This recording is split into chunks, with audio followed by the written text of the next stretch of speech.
Assalamualaikum warahmatullahi wabarakatuh. Hai teman-teman, perkenalkan nama saya Cynthia Rahma. Jadi pada mata kuliah Baca Tulis Hitung di SD kali ini, saya akan sedikit membahas mengenai materi pembelajaran Baca Tulis Hitung di SD sesuai kurikulum Merdeka. Jadi tonton videonya sampai habis ya. Jadi, pembelajaran baca, tulis, dan hitung atau calistung merupakan fondasi penting dalam pendidikan dasar. Kurikulum Merdeka Belajar menekankan pembelajaran yang berbasis kompetensi dan berorientasi pada kebutuhan siswa. Pembelajaran calistung dirancang untuk memberikan pengalaman belajar yang menyenangkan, bermakna, dan kontekstual bagi siswa. Kurikulum Merdeka Belajar mengedepankan pendekatan yang berbasis kompetensi, berpusat pada siswa, dan relevan dengan kehidupan sehari-hari. Tujuan utama pembelajaran ini adalah membekali siswa dengan kemampuan dasar literasi dan numerasi yang menjadi dasar untuk belajar siswa. Selanjutnya ada penerapan pembelajaran baca, tulis, dan hitung di SD sesuai kurikulum Merdeka Belajar. A. Pendekatan dalam pembelajaran calistung. Yang pertama adalah pembelajaran kontekstual. Jadi, pendekatan ini mengintegrasikan materi calistung ke dalam aktivitas sehari-hari seperti membaca jadwal, menulis catatan sederhana, atau menghitung uang belanja. Hal ini bertujuan agar siswa memahami manfaat langsung dari keterampilan tersebut. Yang kedua adalah pembelajaran diferensiasi kurikulum merdeka. Jadi, dalam pembelajaran ini, belajar mendorong guru untuk merancang metode yang sesuai dengan kebutuhan individu siswa. Pendekatan ini mencakup penyesuaian materi dan metode pembelajaran berdasarkan tingkat kemampuan siswa. Yang ketiga ada penguatan nilai karakter. Jadi, selain keterampilan teknis, pembelajaran calistung juga difokuskan pada pengembangan karakter siswa, seperti kedisiplinan saat menulis, kejujuran saat berhitung, dan bertanggung jawab dalam menyelesaikan tugas membaca. Kemudian, B. Strategi pembelajaran calistung. Yang pertama ada pembelajaran membaca. Jadi, pada pembelajaran membaca ada metode fonik. Jadi metode ini digunakan untuk membantu siswa mengenal huruf dan suku kata dengan lebih mudah. Yang kedua, membaca buku cerita bergambar sebagai media untuk meningkatkan minat dan pemahaman siswa. Kemudian yang ketiga ada aktivitas interaktif, seperti bermain kata untuk meningkatkan kemampuan membaca pemahaman. Kemudian yang kedua ada pembelajaran menulis. Jadi, pada pembelajaran menulis ini dapat dilakukan dengan cara latihan menulis huruf dan kata secara berulang untuk membangun keterampilan dasar. Yang kedua, menulis cerita pendek atau jurnal harian untuk melatih kemampuan ekspresi. Yang ketiga, media kreatif, seperti pasir atau papan tulis mini untuk mendukung pembelajaran siswa dengan gaya belajar kinestetik. Yang ketiga, ada pembelajaran berhitung. Jadi, pada pembelajaran berhitung ini dapat dilakukan dengan cara bermain permainan berhitung untuk memahami konsep dasar matematika siswa. Kemudian, penggunaan alat bantu konkret seperti kancing, biji-bijian untuk menjelaskan operasi penjumlahan dan pengurangan. Selanjutnya ada soal cerita sederhana yang melibatkan situasi sehari-hari untuk melatih kemampuan analitis siswa. Selanjutnya ada penerapan evaluasi pembelajaran baca, tulis, dan hitung di SD sesuai kurikulum Merdeka Belajar. Ada 3, yaitu yang pertama, prinsip evaluasi. Jadi, evaluasi dalam kurikulum Merdeka Belajar menekankan pada penilaian autentik, yaitu penilaian yang relevan dengan dunia nyata dan menunjukkan kemampuan siswa dalam konteks tertentu. Penilaian tidak hanya berfokus pada hasil akhir, tetapi juga pada proses pembelajaran. Yang kedua, ada metode evaluasi calistung. Pada metode ini ada 3, yaitu yang pertama, evaluasi membaca. Jadi, guru mengamati langsung siswa saat membaca teks untuk menilai kelancaran dan pengucapannya. Kedua, pertanyaan berbasis teks digunakan untuk mengukur pemahaman membaca siswa. Dan yang ketiga adalah dokumentasi perkembangan kemampuan membaca siswa dalam jurnal evaluasi. Yang kedua ada evaluasi menulis. Jadi, penilaian dilakukan berdasarkan kerapihan, struktur, dan kelengkapan tulisan siswa. Kedua, menggunakan portofolio, di mana tulisan digunakan untuk merekam perkembangan kemampuan menulis siswa. Dan selanjutnya ada ujian praktik menulis, seperti menyusun kalimat atau paragraf sederhana untuk mengukur kemajuan siswa. Dan yang ketiga ada evaluasi berhitung. Dapat digunakan dengan cara permainan atau aktivitas berbasis numerasi digunakan untuk menilai kemampuan berhitung siswa secara kontekstual. Kemudian menggunakan soal cerita atau tugas berbasis situasi nyata untuk mengatur kemampuan siswa dalam memahami konsep dasar matematika.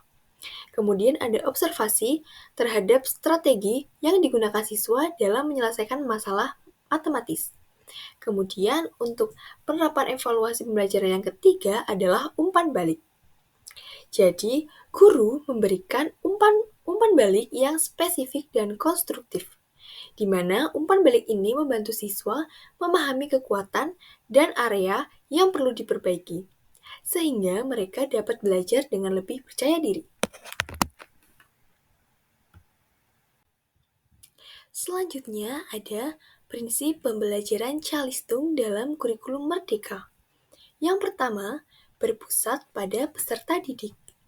Pembelajaran dirancang untuk memenuhi kebutuhan, minat, dan tingkat perkembangan anak. Jadi, guru harus mengenali kemampuan awal setiap siswa agar pembelajaran dapat disesuaikan. Yang kedua, kontekstual. Materi pembelajaran dikaitkan dengan situasi dan lingkungan kehidupan sehari-hari siswa. Misalnya, membaca cerita rakyat setempat, menulis pengalaman pribadi, atau menghitung menggunakan benda-benda yang ada di sekitar. Yang ketiga adalah fleksibilitas. Fleksibilitas kurikulum, jadi kurikulum Merdeka memberikan kebebasan bagi guru untuk menyusun strategi pembelajaran yang sesuai dengan kondisi kelas. Fokus utama adalah hasil belajar, bukan hanya penyelesaian materi. Kemudian yang keempat ada kolaboratif. Kolaborasi pembelajaran melibatkan berbagai pihak seperti guru, orang tua, dan masyarakat untuk menciptakan lingkungan belajar yang suportif. Selanjutnya adalah strategi pembelajaran Calistung. Ada 3 strategi pembelajaran Calistung. Yang pertama adalah pembelajaran membaca. Jadi ada 4 tahap, yaitu 1. Pendekatan fonetik dan analitik. Guru mengenalkan huruf dan suaranya secara bertahap atau fonetik, lalu dilanjutkan dengan pengenalan kata dan kalimat atau analitik. Yang kedua, membaca bersama. Jadi, kegiatan membaca bersama ini menggunakan buku cerita, dongeng, atau teks sederhana dalam meningkatkan minat baca siswa. Kemudian yang ketiga adalah literasi video. Jadi, penggunaan media seperti gambar, video, dan kartu kata untuk membantu siswa memahami hubungan antara simbol atau huruf dan bunyi. Kemudian yang keempat, ada pemberian umpan balik. Jadi, guru memberikan umpan balik yang positif untuk membangun kepercayaan diri siswa dalam membaca. Kemudian strategi yang kedua adalah pembelajaran menulis. Ada 4 tahap. Yang pertama, menulis huruf dan kata. Jadi, latihan menulis dimulai dari huruf, kemudian berkembang menjadi kata, frasa, dan kalimat sederhana. Yang kedua, penggunaan media kreatif. Alat seperti papan tulis mini, buku gambar, atau aplikasi digital membantu siswa belajar menulis dengan lebih menyenangkan. Yang ketiga, penguatan motorik halus. Jadi, aktivitas seperti menggambar atau bermain plastisin dapat mendukung kemampuan motorik halus siswa yang penting untuk menulis. Kemudian yang keempat adalah menulis kontekstual. Guru mengajak siswa menulis hal-hal yang relevan dengan pengalaman mereka, seperti menulis cerita pendek tentang keluarga atau pengalaman pribadi. Kemudian strategi yang ketiga adalah pembelajaran menghitung. Ada 4 tahap. Yang pertama, belajar dengan bermain. Guru menggunakan permainan seperti bermain dengan balok angka, kartu bilangan, atau permainan teka-teki matematika sederhana. Yang kedua, penggunaan benda konkret. Siswa diajak menghitung benda nyata seperti buah, pensil, atau batu untuk memahami konsep bilangan. Yang ketiga, latihan masalah sehari-hari. Jadi, guru memberikan soal kontekstual seperti menghitung uang kembalian atau jumlah anggota keluarga. Dan yang keempat adalah penguatan konsep. Jadi, melalui aktivitas kelompok atau aktivitas kolaboratif seperti bermain peran atau bekerja dalam kelompok kecil, membantu siswa memahami konsep matematika secara sosial.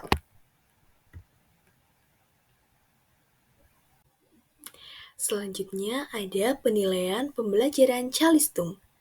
Ada 4 bentuk penilaian dalam pembelajaran Calistung. Yang pertama adalah penilaian formatif. Jadi, penilaian ini dilakukan secara berkala selama proses pembelajaran untuk memonitor perkembangan siswa. Misalnya, dengan mengamati siswa membaca atau menulis. Yang kedua adalah penilaian otentik. Jadi, penilaian ini menggunakan tugas yang mencerminkan situasi nyata, seperti meminta siswa membaca instruksi sederhana atau menghitung barang dalam permainan. Kemudian yang ketiga adalah umpan balik personal.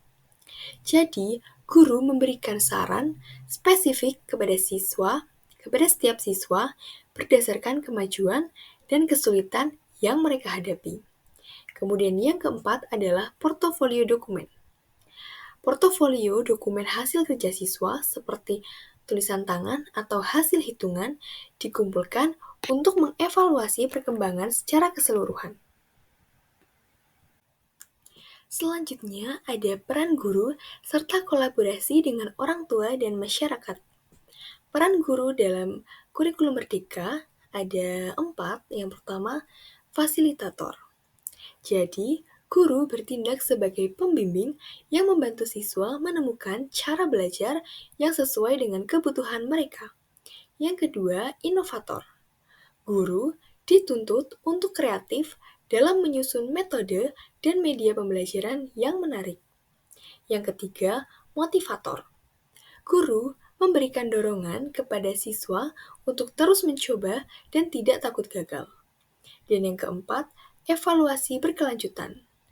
Guru secara terus-menerus mengevaluasi proses dan hasil pembelajaran untuk memastikan tercapainya tujuan belajar.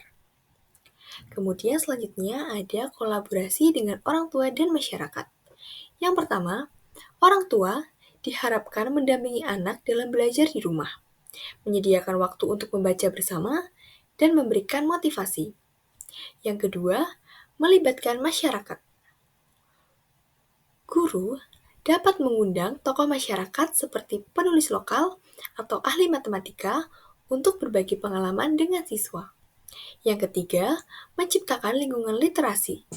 Sekolah dan masyarakat bekerja sama untuk menyediakan fasilitas yang mendukung pembelajaran seperti perpustakaan mini atau pojok baca di lingkungan sekitar. Dan yang keempat, ada kegiatan literasi. Di komunitas mengadakan acara seperti festival literasi, lomba baca puisi, atau bazar buku untuk meningkatkan kesadaran pentingnya membaca dan menulis bagi siswa.